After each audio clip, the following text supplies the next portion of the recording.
আইপিএলের নিলামে দল পেলেও কলকাতা নাইট রাইডার্সের স্কোয়াড থেকে বাদ দেওয়া হয়েছে বাংলাদেশের পেসার মুস্তাফিজুর রহমানকে। এ ঘটনায় ক্রীড়া মন্ত্রণালয়ের দায়িত্বপ্রাপ্ত উপদেষ্টা ডক্টর আসিফ নজরুল ক্ষোভ প্রকাশ করেছেন।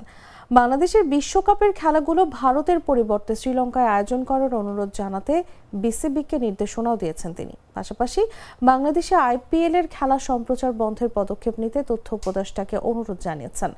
শনিবার রাত 11:30টার দিকে নিজের ভেরিফাইড ফেসবুক আইডিতে দেয়া এক পোস্টে এসব কথা বলেন তিনি। ফেসবুক পোস্টে উপদেষ্টা আসিফ নজরুল লিখেন, উগ্র সাম্প্রদায়িক গোষ্ঠীর কাছে নতি স্বীকার করে বাংলাদেশের ক্রিকেটার মুস্তাফিজুর রহমানকে দল থেকে বাদ দেওয়ার জন্য কলকাতা নাইট রাইডার্সকে নির্দেশ দিয়েছে ভারতের ক্রিকেট বোর্ড। আমি এর তীব্র নিন্দা ও প্রতিবাদ জানাচ্ছি। ক্রীড়া মন্ত্রণালয়ের দায়িত্বপ্রাপ্ত মন্ত্রী হিসেবে আমি ক্রিকেট কন্ট্রোল বোর্ডকে বলেছি তারা যেন আইসিসির কাছে পুরো বিষয়টি ব্যাখ্যা করে লিখে। বোর্ড যেন জানিয়ে দেয় যে যেখানে বাংলাদেশের একজন ক্রিকেটার চুক্তিবদ্ধ হওয়া সত্ত্বেও ভারতে খেলতে পারেন না, সেখানে বাংলাদেশের গোটা ক্রিকেট টিম বিশ্বকাপ খেলতে যাওয়া নিরাপদ মনে করতে পারে না। বোর্ড থেকে বাংলাদেশের বিশ্বকাপ খেলাগুলো শ্রীলঙ্কায় অনুষ্ঠিত করার অনুরোধ জানানোর নির্দেশনাও আমি দিয়েছি।